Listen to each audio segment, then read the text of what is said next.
Hi everyone, and welcome to another episode of Trip Prime Multiverse with your host, the man with the bleach blonde Mohican, Carl Charles, and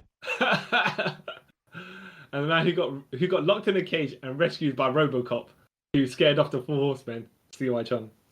and today, you all know recently, a wrestling icon recently retired, and we thought, hey, let's talk about him, because he did quite a lot for wrestling. And there was a point where people thought, hey, he would never wrestle again because of something that happened to him. But he came back and had a good 3 years in AEW. And the man I'm talking about is the icon, the man. What's up? Wait, what's his other nicknames and stuff? The icon, the vigilante, but Yeah, the vigilante. The vigilante if you're American, right? What? The icon. You know what? His theme song as well. You could have just quoted the entire theme song, the original WCW theme song, but we don't know it. The man named Sting. That's all I know. No, the man called Sting, isn't it? Yeah, same thing. Yeah, Sting. We just went kind of rude out. Yeah. Also, aka Steve Borden, who started wrestling in the 80s, right? Oh, AKA, by the way, you probably have you seen Beyond the Mat? Yeah, I've seen Beyond the Mat. So on Sting's name, I think they put Steve, then they put quotation marks Steve Borden instead of Sting. I was like, what? Wait, what? He's Steve Borden. Yeah, but they put okay. Yeah, I think they mucked up right. in it because they also did, Just Incredible. Yeah. Yeah, but they put Justin Incredible. So, yeah. Oh, that's not. They that's might have not fixed weird. it now, but yeah, I doubt they fixed it. Whatever it is. But like you said, extensive long career. Started in the 80s, but I think we started in the 90s with Sting. Well, or would you say later 80s, like 89 ish? My weird memory, I think a lot of stuff that happened in the 80s happened in the 90s, so I'm gonna probably say early 90s. I think I was 6, so that would mean Go on, start somewhere, and if I remember something before that, I'll just jump in and hug the glory. I remember seeing him on WCW. Is it WCW Saturday Night? Yeah, I think it was, right? Yeah. It was on Saturday. I don't know if it was Saturday. Yeah, whatever they used to show on ITV. Yeah. And just seeing a dude with face paint, a extremely blonde high top with a little ponytail jumping around. I was like, okay, this guy is pretty cool. Yeah. And then I got confused when they said his name was Sting. I was like, the singer? Yes. So for years I was confused between the two. I don't know why, because they look completely different. Now, 2 stories about Sting, the singer. Yeah. Sting, the singer. Yeah. Has not trademarked the name Sting, but the wrestler did. Okay. The singer Sting just calls himself Sting. So every time he promotes himself for something, he has to pay a fee to Sting the wrestler. Huh. Oh, and okay. Yeah, but Sting the wrestler is like, because he's got his own money anyways. It's not exactly gonna hold the guy hostage, whatever, to do his gigs. He just say, pay me $1 and we'll just call it at that. So each time, because he has to protect his trademark, right? Yeah. It's just like, just pay me a fee of some minor fee, and we'll just leave it at that. Yeah. Each time. So yeah. Okay. And Singer Sting, Constantine is based on Singer Sting. You know that, right? Yeah. So if they Constantine, like you say, he's not Sting, but then if Constantine made an appearance in WCW, it'll be really confusing. Yeah, but like, wait, what? There's the 3 Stings, kind of. Yeah. My brain. Yeah, I think that's around the time I also saw Sting as well. I mean, you learn about stuff afterwards. Yeah. Are we going to do chronologically, or are we going to do from when we first saw him? We could do chronologically, because I remember bits and bobs of before he became Crow Sting. I don't remember it like a lot. So bits and pieces of what I know chronologically before this. Yeah. I think he was teaming with the Ultimate Warrior. Really? That was when he was in UW. Was it UWA? UWF. That's the one. Yeah. Jim Justice Hellwig. Yeah. Right. With the face paint, and everyone trying to rip off the Mad Max Warrior stuff. Yeah. And Sting was called Flash Borden, and I was like, Flash Borden. Yeah. And then years later, when something it clocks finally years later. Yeah. Like Flash Borden. I was like, oh, I'm an idiot. Right? They did not put those two together for so long. Yeah. They all just called Flash, and the other guy was called Justice. Yeah. When the Blade Runners, isn't it? Yeah. What was that before? Okay. Yeah. The Blade Runners. Yeah. It's just exactly like when Steve Austin couldn't be called Steve Williams. Yeah. Because there was a Steve Williams already, Yep. Dr. Death. So then the booker just said to him, "Look, you're called Steve Austin," and then Steve Austin's like the $1 Million Man, and I think the booker said, "Yeah, but you ain't making the $6 or something like that." Yeah. Jokes on him now, but yeah. yeah, because I think Austin did make $6 million at some point in his WWF career. So jokes on that guy. But like the 80s was a weird time. Just been thinking about it now. Yeah. They didn't know what copyright was back then, I'm guessing, because lots of you things mean just stole from other things, like blatantly as well. Like, oh, okay. I don't. Okay, now you say that, and I do agree with to a certain point, but I will say they probably knew what copyright was to a certain. They knew what it was, trademark and all that, right? But if you fly under the radar enough, people aren't bothered to sue. Let's just say, right, you're holding your own you're booking your own wrestling federation, yeah? Yeah. And you use actual theme music, right? Yeah. Now, unless I'm one of those guys who was trademarking the music or the band or one of the record labels, whatever, happen to go to your wrestling organization and then hear you do it, I would never know otherwise. Yeah, I get that.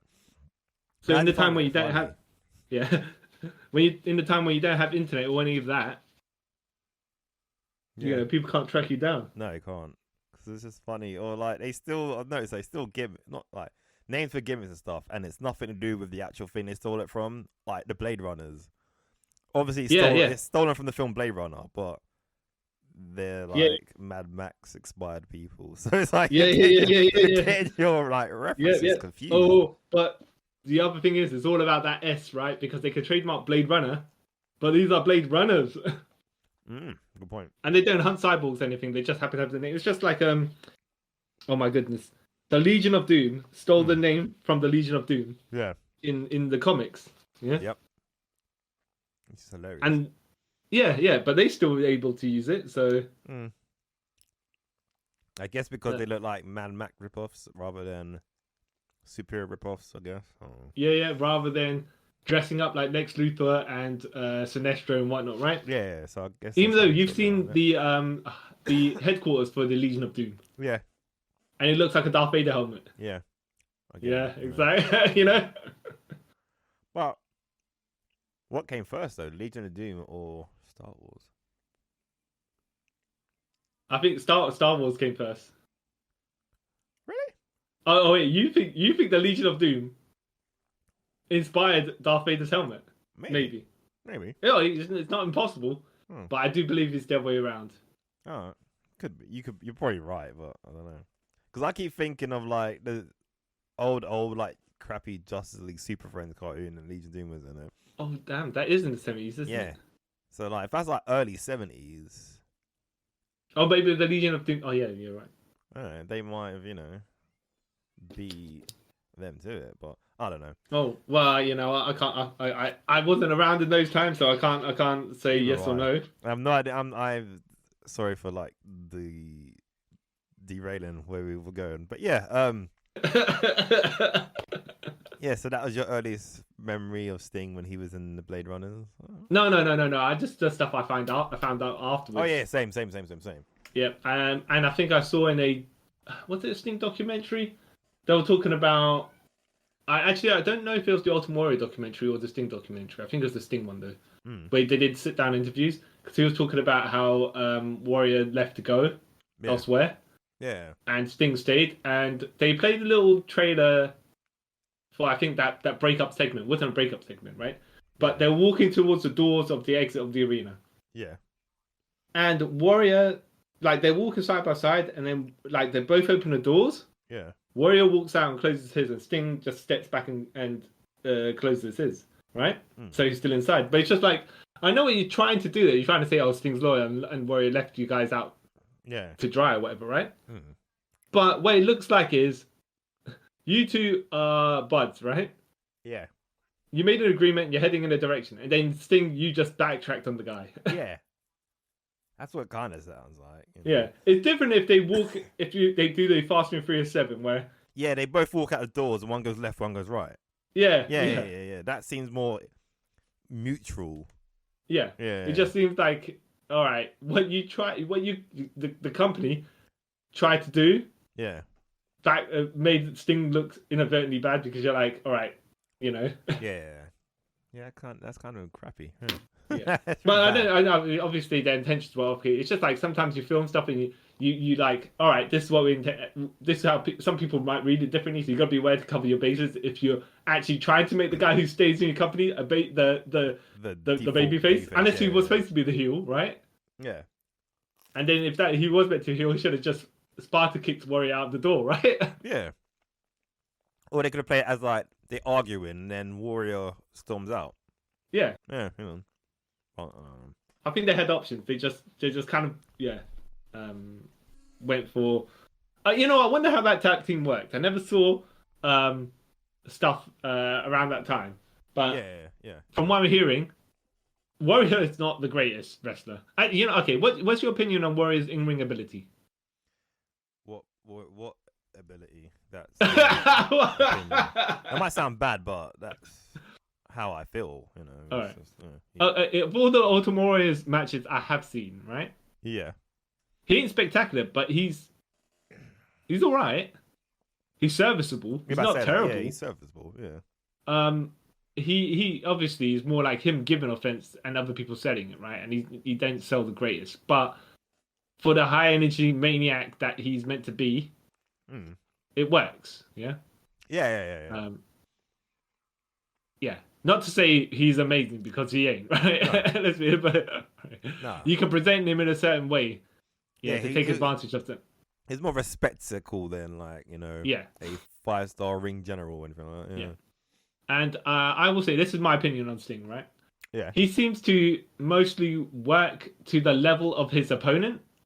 Yeah. Yeah, because if the opponent's bad, if the opponent's bad, Sting can't carry him to a great match. Yeah. If the opponent's good, Sting will be good, right? But then again, I'm not to knock him because some people people like Booker T are also similar. Yeah. So it's but not like for example Kenny Omega where you can just by jumping around you can carry a 9-year-old girl to a match. And also a blow up though. So yeah. Like Kota Ibushi, right? When you're a maniac yourself. Yeah. But I just wonder how the tag team of Green Sting and Green Ultimate Warrior were. This was the 80s. This is when it was mainly body guys that they're called. So yeah. Would you say like their matches were a bit like the Legion of Doom themselves, where they come in, they destroy people, and they just walk out, and they don't have to really do much? Yeah, that's what I'm guessing because they basically were like meant to be Legion Doom ripoffs. So. Oh, it's true. It's true. Now I think about it, and that's probably the best way to book them. Not that. Would you go out of your way, by the way, to watch? Watch Justice and Flash. Nope. Tag team unit. No. Nope. Okay. The Blade Runners. No. Nope. I have no desire. Not even when the match itself might not be any good. Yeah. No desire. No. Okay. That's because the match itself won't be any good. Yeah. You don't put yourself through bad stuff. No, I've done it enough in my life. I'm not gonna do it anymore. Okay. No. Okay. What about Fair enough. You got any desires to see these wouldn't say Well, I Trollex. guess it depends on how long the match is. Because if it's like a couple of minutes long, I know what they do is just destroy people, which is Yeah, fine. How sloppily they might have been destroying people is a different matter, right? And if they're yeah. dangerous, I don't want to see them really. No, I don't think anyone wants to. Pretty sure they gave many people concussions back then. Oh, Warrior would hit people, Yeah, and I don't mind if someone takes impact in a safe area because sometimes that's where you make a move like chops and stuff like that, right? yeah. But when you're running into a guy and you're clotheslining him hard, like Bradshaw, for example, does, Yeah, it's like whoop, you know. yeah, Sometimes you just feel sorry for the guy taking the move. Yeah. yeah. See it. But I think the what I do know of Sting around this era is that he won the championship, the WCW championship off Ric Flair. Yeah. 45-minute. No, it was a draw the first time. Hmm. And that's when they thought, oh yeah, Sting can be the man to carry the Jim Crockett Promotions at the time, right? Yeah, yeah. And then later on, he went to win the title off Flair. Yes. Because that's like the world title was the first title he won, isn't it? And then I think he went down the card after that and then back up, if I remember. Oh, really? If I remember correctly. 'Cause I remember watching something recent. I want to say recently, in the last couple of years, where he kind of mentioned that. I was like, oh, okay. So I think he was. You mean US... WCW, right? Yeah. Because he probably won some other titles off elsewhere. Yeah. I mean, like WCW, not like smaller promotions and stuff like that. Mm-hmm. Yeah. I think him and Luger, their first titles were like the world titles, and then they kind of went back down. But I could be slightly wrong. Well, I think I think didn't Luger hold the US title before? No, I think he went. You could be right, but for some reason I keep thinking in my head he did the opposite. Like he won a main title, like the world title, whatever it was, and then went down the pecking order for a bit. Well, I could be wrong. Both of them. Yeah, but I could be wrong. Yeah. I well, I think here's the thing. When you sit down the pecking order, let me put it as strangely enough, the US title. Okay, if a world champion, if a world champ, a former world champion went to fight for the Intercontinental title, I think that's a little bit of a demotion to a certain degree, right? Sometimes you can bring the title up to your level, and sometimes you're like AJ Styles or Bryan Danielson, where you're in that mid range where you can be top and bottom. Yeah. Not top and bottom. You can be that main event level or upper mid card, and it doesn't affect anywhere because you carry yourself in a certain way. Yeah. Whereas the US title, because patriotism, right? Doesn't seem like it's a step down for some reason. Not like I feel the opposite way around, if I'm honest. Okay, go on. But like, it depends on what period we're talking about. Okay. Like, I would say now. Yeah. Mm-hmm. I say the last like 10 years or whatever. Yeah. If you was a world champion and you went down to Intercontinental or US, whatever, it's not really a big thing. But say this was in the 90s and stuff, and say he was, we'll say this, Bret Hart, after winning the world title, you went back down to Intercontinental. Then I kind of see that as a bit of that's a bit of a. Yeah. Yeah, which is what Shawn Michaels and Triple H tried to do to him, but yeah. Did they? Yeah, so he had Bret Hart had a match with Rocky Maivia. Yeah, exactly. Pre-Rocky Maivia, when Rocky Maivia was the Intercontinental champion, and they tried to make Bret win the title off Rocky Maivia, so then he's out of the main event. Okay. And Bret's like, but it doesn't make sense because you're going to kill Rocky Maivia. But he wasn't even The Rock at this point, and Bret was still like trying to defend the guy, which is why The Rock's been loyal to Bret all this time. Okay. Yeah, so they tried to do that. So yeah, because they wanted to kill two birds with one stone. When they buried The Rock, Rocky Maivia, and when they buried Bret Hart, so it's like, iffy territory. Yeah. But even though that's a side tangent to what you're actually saying, you like you're saying, I think Gunther's done wonders for the Intercontinental title during this period. But yeah, it's like I think back in the like when you say the 90s was a bit of a mess for the Intercontinental title. Yeah. Well, the night is a mess for wrestling in general, in my opinion. Yeah. But, Because it was also the level of your opponents make the gauge the level of the title as well. Yeah. And if you're versing like the Godfather, Billy Gunn, and Road Dogg, and all them, right? Val Venus and whatnot, that doesn't make the Intercontinental title look great. If you're going to keep it at a top tier level. Yeah. Like, if one more champion was to win it, you'd be like, why is he mucking around with these people? Yeah. Whereas the US title, like I said, you know, like we win it for the country sort of thing, like they do in America. So I was like, I cut a bit more slack because people like Kurt Angle can win the title, or if there's like someone like Miro wins the title, Rusev wins the title, and then goes John Cena's like, I'm going to defend the honor of the US. Yeah. You know, you can always go that route, and then people be like, oh, you know what, he's dropped to the mid card for a reason. Fair enough. You know? Yeah. But now, because I think ever since like we'll go back to the Sting bit in a minute. Like when was it like 2014 onwards when you know you like the title was like wrapped up in the whole Brock Lesnar thing, and so they kind of had to elevate the mid-card titles where you had like Seth, Roman, all those sort of guys win it. So for me, after that, I kind of built that title back up. Like, oh, okay, those two titles. Oh, okay, these are well, they like you said, they kind of had to, which made sense. So and I think they did do to a certain degree a good job of re-elevating the titles.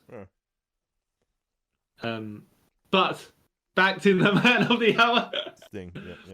Yep. Sting. And there's another story. I think Sting got injured or something like that, right? Ric Flair had the title. Sting got injured, and Flair said, Flair had promised Sting that he'd win that he'd drop the title to Sting. So when they were trying to push other people to win it off Flair's like, no, I'll hold my ground. I'll wait till Sting comes back. Now that could have been something to do with the deposit that he dropped on the NWA title at the time, where it's 25 grand. We're talking about the 80s, so 25 grand is quite a lot. Yeah, probably like $500,000 at this point. Yeah.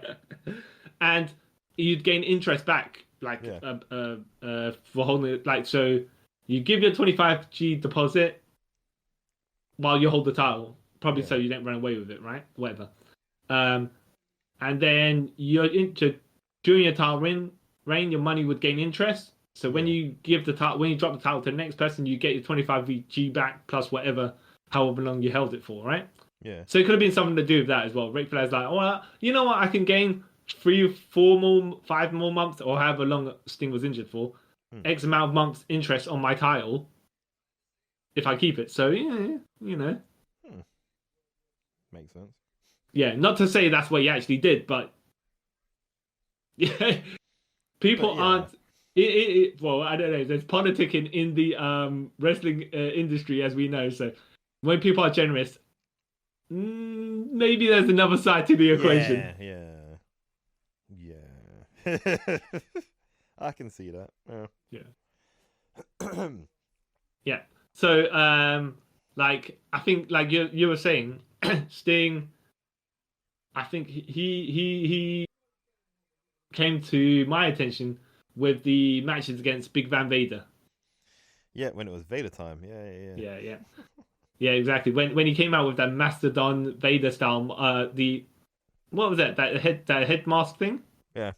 That elephant kind of whatever it was, right? Yeah. But his presentation was really good, actually. He looked like a guy who could destroy. I know WWF did not much with him, right? Yeah. Thanks to Shawn Michaels, right?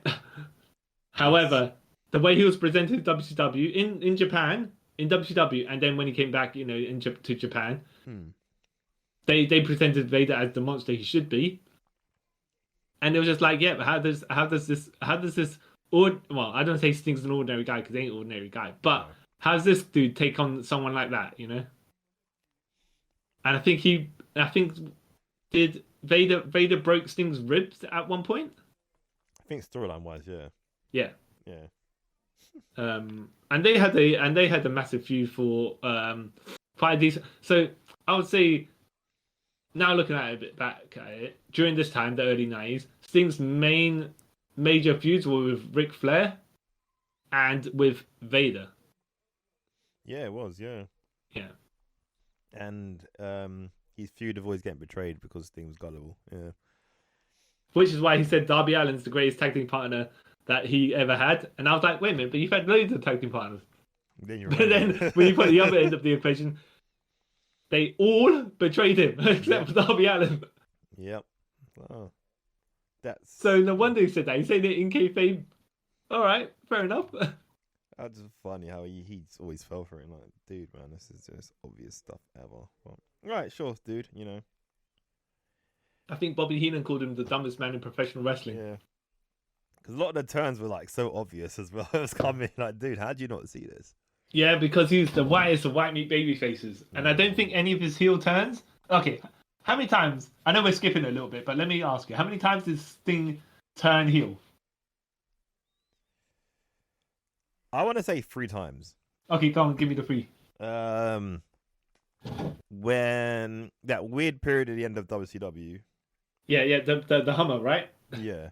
The Hummer storyline, even though Sting drink for the didn't drive the Hummer, but that yeah. Yeah, that storyline that went nowhere.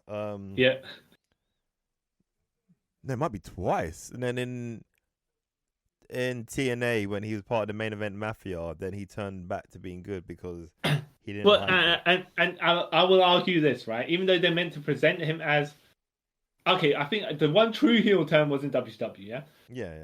Right, but the main event Mafia storyline, I think they tried to present him as a heel, but because he was Sting, his logic was sound. He's like these young'uns, right? They're just being a bit too over aggressive with their they want to push themselves to the top, okay, but they haven't earned it, yeah. But then everyone else is healing around him, and he was in a group with heels, but he never was a complete heel. No, at the early beginning he was, because I remember him doing like some dastardly things. Well, I think he was protecting his friends. Yeah. No, okay. I'll say. But you say 3 actually. I think it is. I think there was it a may third be one, actually 3 because. Sorry, go on. I think there is a third one, but I'm trying to remember. Yeah, I think that was also in TNA when he was becoming Joker Sting. Yeah. Which still, because it's against Hogan once again, was he the heel? But Hogan was the face at the time, so. Yeah, but then Hogan ended up being the heel because he was part of Immortal, and Sting was right all along. It's all stupid. That's like saying. Yeah, it's not like, by the way, like Ricky Steamboat where he was a face throughout his entire career. Yeah. They just tried one time.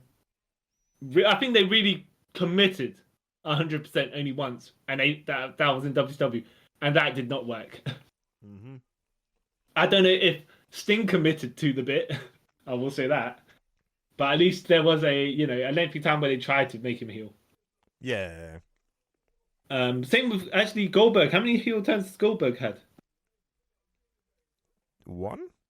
Yeah, I would say that one time in WCW. Yeah. Again, that was at the weird near end of WCW as well. So yeah, just once. Yeah. So would you say between Sting and Goldberg both turning heel, that's what killed WCW? On a surface level, yeah, but there's much more to that as well. Yeah, 100%. That's next. Yeah. You know, it must have been so bad for Sting to see a company that he committed to for so long end up going down like that. You know. Yeah. That's why they call him the franchise Sting, because he was with WCW through thick and thin, and they paid him. I'm skipping way far ahead, but they paid him for that 18-month period where all they had to do was sit in the rafters. Yeah, that makes sense though. You know. So not... yeah. All right. Okay. Skipping back.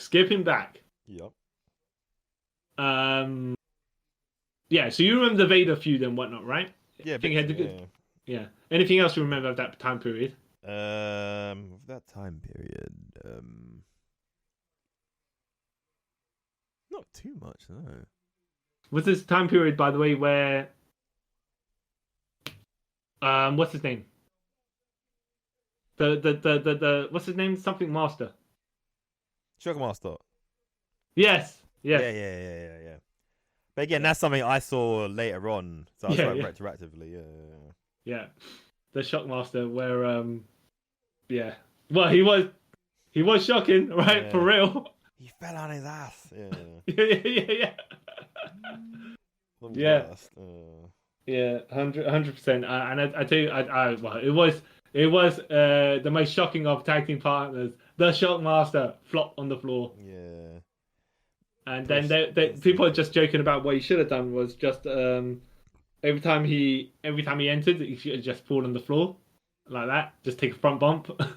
Should have, but That's like, the only way you can you can revive the gimmick now because you finished it. but you know what? I reckon even if that didn't happen, Yeah. the gimmick still would have failed. Oh yeah, because they sugar dusted his they glittered his what's it called? His stormtrooper helmet. Yeah, and like realistically, like he can't wrestle in that mask, so that's kind of like half the gimmick gone there. Like, what's the point? He's wearing a stormtrooper for legal reasons. I say stormtrooper mask, a shock trooper mask, whatever. Yeah. And then like, even though, by the way, I think shock trooper sounds like something that is from an anime somewhere. Yeah, it sounds like it's a thing, but yeah. And then he's wearing like some fluffy like waistcoat. You know what I mean? It doesn't. None of it makes sense aesthetically. It doesn't make sense. Yeah, and then his voice is not even coming from the mask. No. When he's talking. So it's like, anyways. Yeah. Yeah. Well, yeah. Yeah.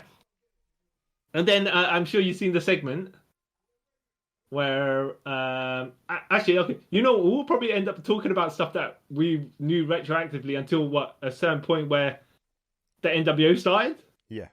Okay. So retroactive stuff. Have you seen the segment where RoboCop rescues Sting? Yes, I have. Another thing I saw in retrospect. And what did you think? I thought, oh, okay. This doesn't make any sense. Yeah, because look how slow it. So they locked Sting in the cage. Okay, fine. But look how slow it was for RoboCop to come down. Yeah. The Horseman could have just ran past RoboCop. And not even that, okay, this is RoboCop. He could have got it. He didn't need to get that cage. I mean, no, he could have got to West. Wait, he was in a cage, right? Or either way. He walked down to the cage to break it for Sting to come out. He didn't have to do any of that. He could have just walked to where Sting was, get out his gun at his hand, of his fire, and then bang, bang, bang, everyone's dead. No, but this is the RoboCop from the TV series. He can't do that. Maybe if he had a taser, he could have done that, right? But RoboCop then hurt the innocent, even though the Four Horsemen are far from innocent, but whatever, right? It was dumb. Yeah, Sting had to stand in the cage for ages, waiting for RoboCop to get. That's like, and it's the weirdest thing, the weirdest promotion, like cross promotion ever at that time. Like WCW back then, super catered to children, right? Yeah. And you're gonna be sponsored. Yeah. But was it promoting the RoboCop 3, I think, or was it the RoboCop TV series at that point? What was it promoting? I have no idea, but either way, it's still a weird promotion thing to do. They had the thing where Chucky was haunting Rick Steiner for no reason. Yeah, but this is when they start trying to do towards the adult-ish then. But I will also say as well, WCW hemorrhaging money. They probably just would like, well, whatever, man. Whatever you need to do, whatever you want to do, we'll do it because we need that money. It just doesn't make any. And you're saying, as far as you're concerned, promoting RoboCop, who goes and shoots down, it's an 18-rated film, whatever, is not for the eyes of children. Yeah. Even though wrestling is PG at this point, right? Yeah. McDonald's were using Batman Returns promotion. Yeah, and stuff another like one back then. Like, that's weird. Why would you have that? Yeah, but they got complaints for it. Yeah. Inappropriate for children, whatever, mutant penguin, and the leather cat, leather bondage scantily. Catwoman. Yeah. Yes, exactly. And I can see why she would make it a 15 rated film by herself. Yeah, I don't exactly. even think that film could be 12 A. No. Yeah. Especially how she gets her power. That's kind of like, Oh leading yeah, up to her yeah. powers, like, that's a There's bit, murder a good couple of times. Batman straps a bomb to one of the circus muscle bound men. He sets someone aflame with the Batmobile, and Selena Kyle melts Max Shrek with the. Yeah. Couldn't happen. I want to say a furnace. What, electrical furnace thing with the taser? Yeah. Something. Nuttiness. Yeah. And she gets shot a couple of times, so yeah. Anyways, do you know about the Black Scorpion? Yeah, the silly sort of feud that they didn't actually know who was going to be Black Scorpion, and in the end it just being Ric Flair. Yeah, so Sting won the title off Ric Flair, and then he got hounded by the Black Scorpion, which the Black Scorpion was making appearances while Ric Flair was in the ring sometimes. Mm-hmm. So it's like, all right, and then but to be fair, the Black Scorpion did not wrestle like Ric Flair until the final match where he did wrestle by Ric Flair, so he could get revealed as Ric Flair. Yeah. It was just like what's the more recent version of? I won't say the more recent version of that, but is it La Conquistadora? Yeah. Where she was Mickey James. Yeah, you had that, and you had the time when Edge and Christian did it as well. Yeah. But the thing with Mickey James is Mickey James moves in a particular way. Yeah. So you wouldn't be imitating. You'd have to imitate Mickey James to pretend you're like Mickey James pretending she's La Conquistadora. Except the person they had, I think, the first couple of times did not move like Mickey James whatsoever. Yeah. And it's not as if Mickey James was suppressing her mannerisms to pretend to be not herself. Yeah, it's so. It's a weird. That sort of storyline's always never really made sense to me. Like, No. Just admit you don't know what you're doing. Yeah. Oh yeah. There was a match where where Sting was champion. Did he get injured? I can't remember, but he was fighting someone to the back. I think Barry Windham, yeah? Yeah. And then they fought to the back, and then they came back to the ring. And then Barry pinned Sting. Okay. And then actual Sting walked back up the ramp from the back. And it's like, what? Okay. Sure. At least then, though, you could say it was horseman shenanigans because they wanted to try to get the belt of Sting, and they used nefarious means, aka Eric Angle's sort of, Yeah.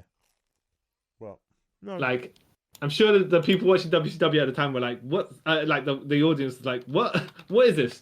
Because with Sting, and the other imposter Sting later on, the NWO Sting. Yeah. It's not apparent if you're not close enough that it's not the real Sting. If NWO Sting just dressed like Surfer Sting, then you could tell they're two different Stings. Yeah. Or if you dress more black or something like that, right? Yeah. Black face paint, darker colors, whatever, right? But it just seemed like, okay, so this just two dudes in face paint.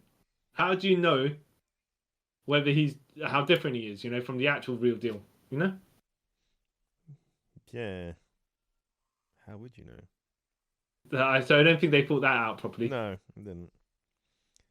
Oh, hilarious it is. Oh. Yeah. So, how much of Surface Thing did you see?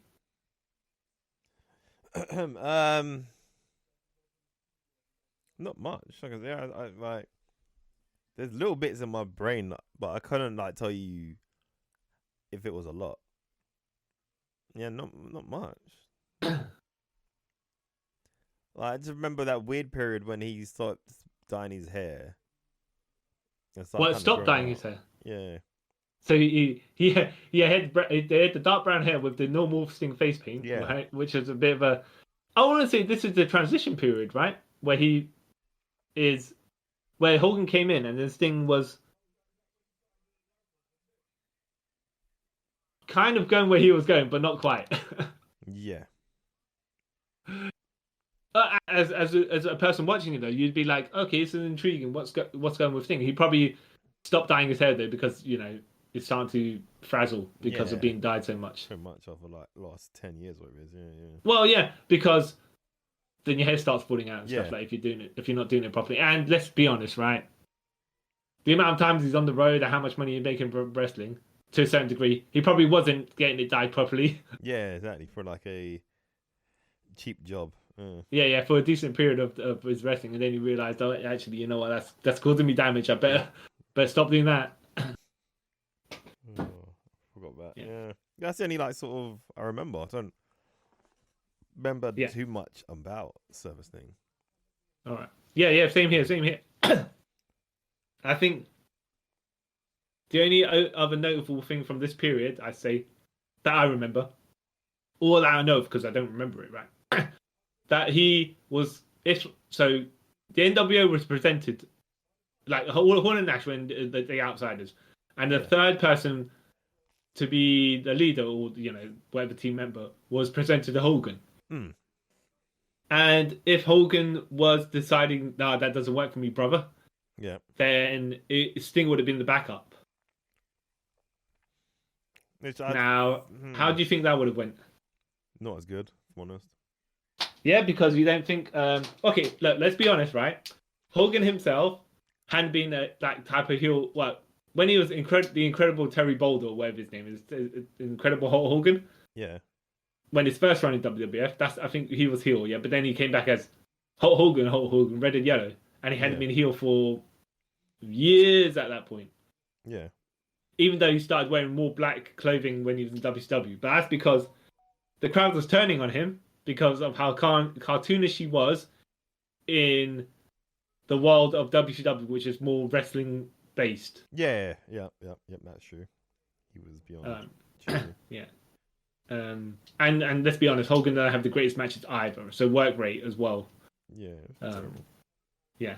And I think it only made sense for him to be the leader of the NWO at that point because he needed to be heel. And I think for himself, Hogan was like, all right, if I turn heel, I can get the right reaction. Even though I'm getting the negative reactions right now. And if I'm heel, I can get them in the right way. Yeah. Then he started just being too camp. But yeah. Yeah. But you're saying you don't think Sting would have worked. No. You don't think he would have worked, or you don't think he was a good backup, or what's your exact opinions on that? Like, because I've been watching things recently about Sting and his whole reason why he didn't want to be a heel with the main event mafia thing because he felt like it's a betrayal to the fans and stuff like that. That's why I kind of reckon that he would have had the same sort of. Can I just jump in there for just a quick second and say that is post-Christian conversion Sting. Saying that doesn't make no difference to me.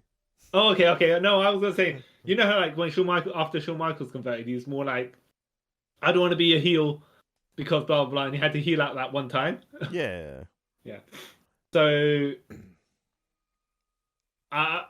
for religious reasons, fine, right? Okay. But but you don't even think before he converted he would have been a good leader of the NWO. No. Okay. Like, even though his reasoning might have been a little bit different. Like, I kind of don't get what his reason would be. Okay. Like, to turn heel? Yeah. Yeah. Because okay. Well, yes, you're right there, right? But I guess they just had to have a backup in case Hogan. Yeah. Yes, they could have run the entire WWF versus WCW storyline, right? But if Hogan was to say, "Nah, bro," then what do you do? You know? Yeah. I suppose Luger could have been the leader because he'd just come back from being the All-American hero. Yeah. But I still kind of think like or Macho Man. The only reason why NWO became like the big hit it is now. Well, Mhm. until it started dying off. But you know what I mean? Yeah. Is because of you had like the biggest babyface of all time, Hogan, turn heel. Sting, alright, he was like a cool babyface, I think, but he wasn't like internationally known, if you know what I mean.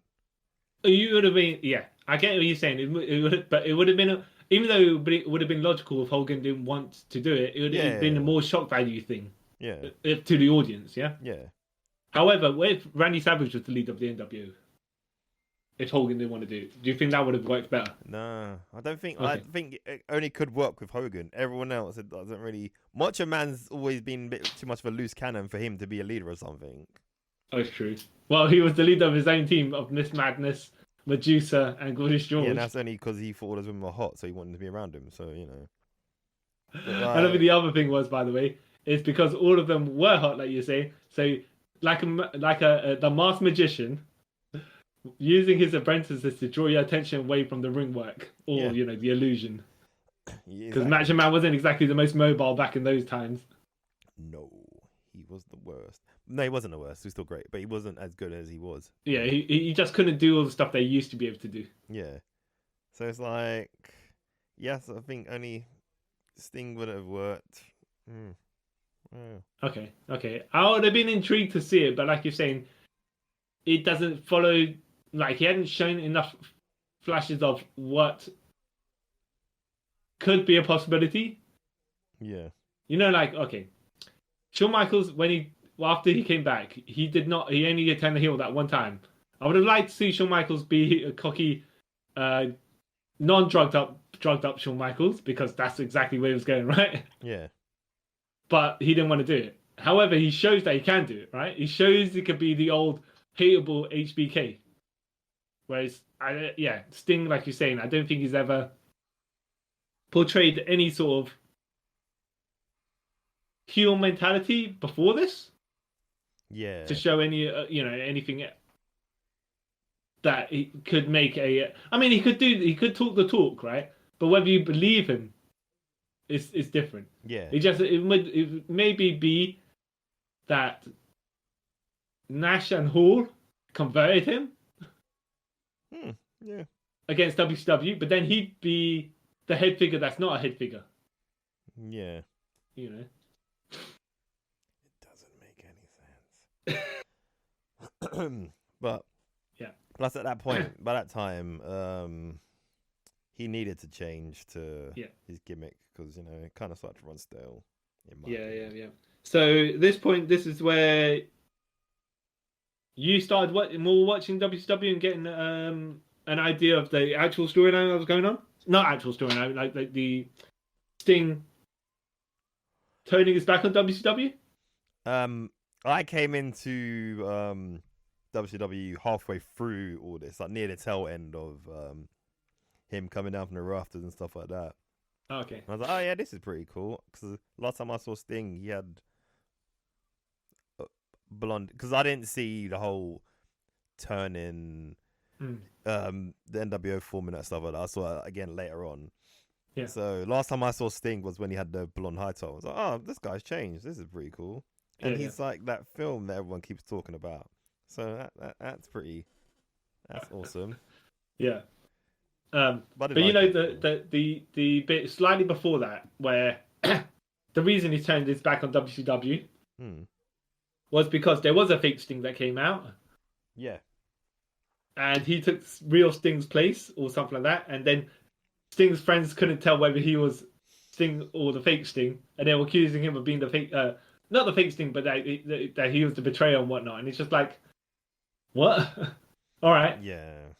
To the audience, right? For what they see is just some dude with brown hair, face paint, in Sting gear going to do stuff. And you just couldn't tell as you're watching it on, even if you're watching a Titatron or whatever, unless it's a close up, you don't know if that Sting is the real Sting or if he was the fake Sting. So yeah. But if you're a wrestler and you're wrestling in the guy, surely you'd be able to see, a couple of inches in front of you. Yeah, like really, that's your excuse. Yeah. And so then they started beefing with him, right?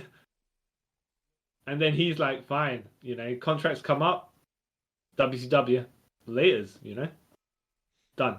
Yeah. And that's when, like you're saying, he started standing in the rafters for ages. For like what? Okay, I think initially the plan, from what it's supposed to be, from what I'm hearing, is that he was meant to be in the rafters for 6 months, I think, and come back at Starrcade to verse Hogan. Yeah. Okay, but WCW's ratings were shooting up very high, through the roof, because people anticipating when is Sting gonna go and do stuff, Yeah. So they just dragged it out for a whole another year. Oh, makes sense. Yeah. And in the meantime, Hogan won that WCW title.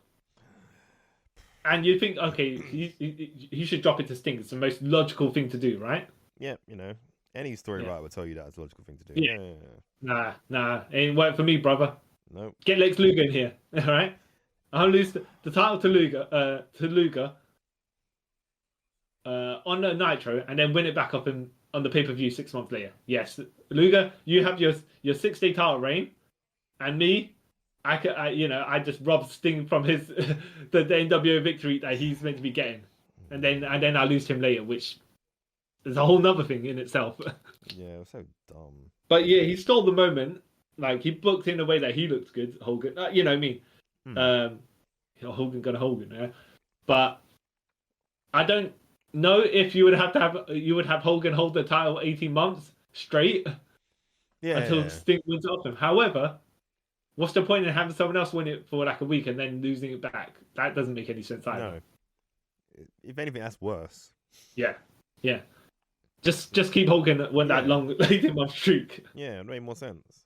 Yeah, and then we go to the by the way, there was great moments of him beating up the NWO by himself. Yeah. Because he's amazing like that, right? And I think they did lean into this Crow gimmick where it was he's coming back from the ashes. Even though I would say it's not as if the NWO beat him up, and for example, right? Yeah. Like, you know what they did to The Rock? They beat him up, they put him in the ambulance, and they ran the ambulance like with a truck, yeah? Yeah. Not ran it over, but crashed it over, whatever, right? Yeah. If they did that to Sting, and then threw him out off a building, quote unquote, right? Then you could be like, okay, now he's in the rafters for ages, yeah? As a spectral entity, whatever it is, yeah? Then you could build, that's why he's off, like, out for ages. They injured him, but then he's back and he's there to haunt them. Yeah. Haunt them. But no, it's more like, nah, WCW kind of betrayed me, so I'm betraying WCW-ish. Yeah. But then we're like, when a man hurt us, remember the thing when at the beginning of Starrcade, when they talk about as a man's heart burns like ashes or whatever it is. Yeah. That little cool monologue before the actual Starrcade match. You know. They kind of, I don't want to say they retconned their own story, but what they wrote and what happened was slightly different. Yeah, it was a bit of a weird. They made it sound more epic than it was. Then put it that way. Yeah, and the ending happens. And then we get other cool segments where Sting is wearing a Sting mask on top of his Sting face paint because he pretends to be a fake Sting when he's the real Sting. Yeah, I love that one. Yeah, the one where they're beating up a whole bunch of fake Stings, and one fake Sting gets his wig and mask got knocked off before he gets in the ring, right? Yeah. These Sting zombies, the Sting Army, well, I don't even know what they are, right? I think I'd say they're more zombies than Sting Army because they walked like they didn't have no body language whatsoever, right? Yeah, no purpose. Yeah. But there was one where then they'll just one punching these Stingers in their wigs and the mask, and then Buff Bagwell, he's like taunting, and then he punches this one Sting, turns around, goes directly into his Buff Bagwell taunt, and that Sting does not fall over. He takes his Sting mask off, and his face paint Sting underneath that, and he gives Buff Bagwell a Scorpion Death Drop. Yeah. When did he start using the Scorpion Death Drop, by the way? I don't know. I don't remember if he used it when he was surfacing, I honestly don't know. Yeah. Because I think it might have been when he started stopped dyeing his hair and Yeah. Well, I think it seemed to make the most sense that he used that move when he became Sting, yeah, just to show he's different, you know. yeah. But like you say, I can't track the period either because I wasn't watching it 100% then. But you're saying you love the Sting wearing a Sting mask on top of his it's like face. the best like gif ever. Yeah. That's why when I went to MCM Comic Con last year, sorry, I went as Sting disguised as Sting. Oh, it was the best. And one person was walking down, and one person got like, I get it, like, thank you. He took a picture of me. Oh, that's the best. I love that. I just like, especially when they redo it again in TNA. It's hilarious. Yeah. And did he do it in AEW? In where? Sorry. Did it in AEW as well. Yeah. And did he do it in WWF? I don't think so. No. WWE. Okay. No, I don't think he did. Okay. He did where he pretended to be a statue of. But there was a bunch of Sting. There was the Sting Army. Oh, the Sting Zombies or whatever, right? But I don't. I can't recall him actually being disguised as himself. Yeah. No. In WWF. He just did this WWE. There was one when he was on a stage and the lights blacked out.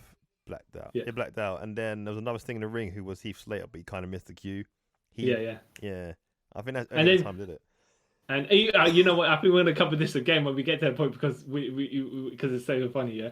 But Triple H turns around and he sells it like amazingly, yeah.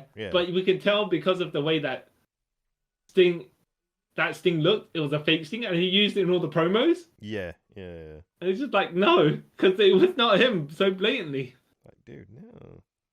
Why are you lying? So we come to Sting's triumphant return at Starrcade 97, where finally he has a match with Hogan, which should have been a 2-minute squash. Completely and utterly. Yep. Done and dusted. Except that when we watched the match, Sting got battered. Mm-hmm. And then he got pinned. Whether you want a fast count or not, I wouldn't even say it was a fast count. It wasn't a normal count either. It was like a midway in between. Yeah. It's like which is what Nick Patrick said he did because as a compromise, because he was told one thing and Hogan told him another thing. Yeah. So he didn't know what to do.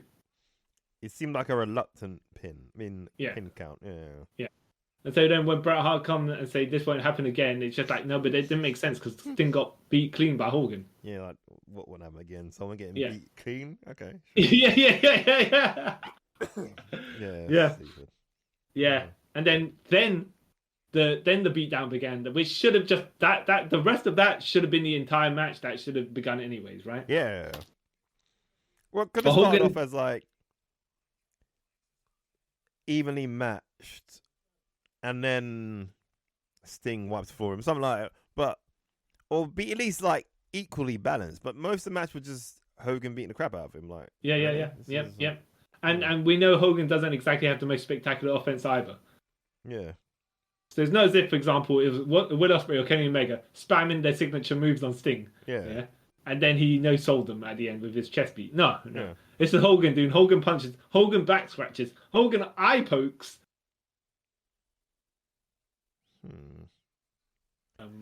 And yeah.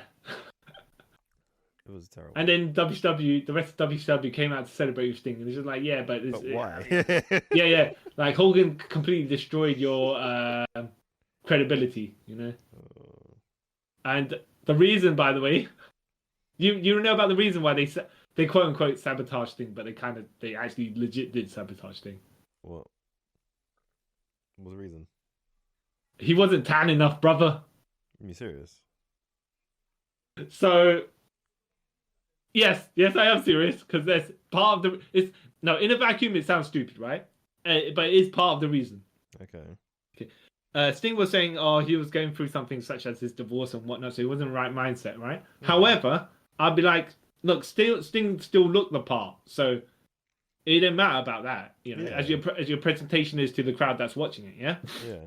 But Hogan and Bischoff were like, "Oh no, man, he doesn't look like he's got it all together. We've got to protect ourselves." It's like, what? Okay. Yeah. And so he's like, "Oh yeah, you couldn't even bother to go and get a tan." It's like, wait a minute, he's the Crow Sting, yeah. The whiter he looks, probably the better, because then he looks like the undead, which is supposedly that's where he got the gimmick from. Oh, You know? Well, according to him, he didn't, but yeah. Well, no, you know about that story, by the way. Yeah. Go on. You tell me. Because I don't know it fully, but I remember this. Yeah. This is what I remember. Years ago, on many documentaries, after as well, Scott Hall saying, "Yeah, he came up with the idea. Said, yeah, Sting, you should kind of be like the Crow. This character, blah blah blah blah blah." Yeah. And everyone was like, "Oh, that's a good idea. That's topical." 4 years late, but it's still topical. Right, sure. And then, isn't it recently he's saying that he didn't get the gimmick from the Crow? Is that what he said? Well, okay. Now, the other part of what Scott Hall said to him as well was, "Now, I'm not telling you to rip off Taker, but rip off Taker." Yeah. So if Sting concentrated on that part rather than the other part, I can get what he's saying. He's like, "Oh, because he hadn't seen the Crow." Yeah. Yeah. So maybe he was like, "Oh, I'll take the face paint and whatnot, and I'll go in the direction of the Undertaker, sort of, which I can get." Okay. Yeah. Like, some people are not in sync with pop culture, so fair enough. Yeah. So if he praised it like that, that's fine, right? I get it. But if he's saying, "Oh no, the Crow did not inspire me," what do you mean? That's weird. Someone's selling porcupines right there. So I don't know. Okay. That's but yeah, so yeah, that led to, of course, what's it called? So is it Sold Out or is it Super Brawl? No, so next night they had a rematch where Hogan won again. Okay, so Hogan beat Sting with the leg drop. Yeah. So I count that as a Hogan win, even though it got reversed and it wasn't, and then Sting won. Yeah. Yeah. But then Hogan then did they had the rematch on Nitro or something like that. The week later, and then Hogan rolled up pin Sting. So he won the title again, but then they threw the match out and said, "No, that doesn't count." Yeah. So the title's vacant. And that's where Sting beats Hogan. Like the first time he should have beat Hogan, really. Yeah. Even though I'd say that match was it sold out? I think it was sold out for some reason. It was. I would say it was more skewed to Hogan being at advantage again, but then Hogan gonna Hogan. You know what I mean? Yeah. Yeah. That's what and that's when Sting, after 18 months of saying nothing, when they took the title away from him, he's like, "JJ Dillon, you got no backbone, and he's pointing his baseball bat at Sting, at Hogan, and you're a dead man, So, yeah. But. So I will say Sting's presentation was, at a certain point, how WCW treated him was not. Yeah, his presentation was like 10-10, but yeah. Did WCW ever kind of follow through with stuff with him? No. Well, anyone outside of Hogan kind of was more committed to making Sting look good. Yeah. Even though you'd think Hogan being Hogan, you'd be like, "All right, so I know I don't do many jobs, but no one could complain about me doing the job if I actually do the job for the storyline, I do it for myself to look good. I'm one of the boys, sort of thing. A bit like how Shawn Michaels sometimes takes a pin by his own clique friends and then be like, "Yeah, but, I'm up the boys." And this is where we end the episode. So there's going to be part 2 and 3 because Sting had a super long career and we're going to go through that in the next parts. So if I remember correctly, I think the next part is his mid WCW career. I don't remember. We recorded this some time ago. So sorry about that.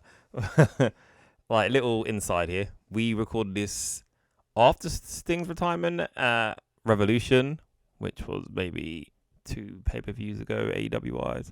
Anyways, I hope you all have enjoyed this episode. Don't forget to like, share, subscribe. Follow us on Instagram and Twitter. If you watch us on YouTube, give us a like. And sub, of course. And once again, check out our friends at All Access Arcades. I'm going to keep pimping them out until forever. And I can't think of anything else. So I have been the man called Sting, Carl Charles, and on behalf of my co-host CY Chung. I'd like to thank you all for taking a trip with us around the multiverse. Bye.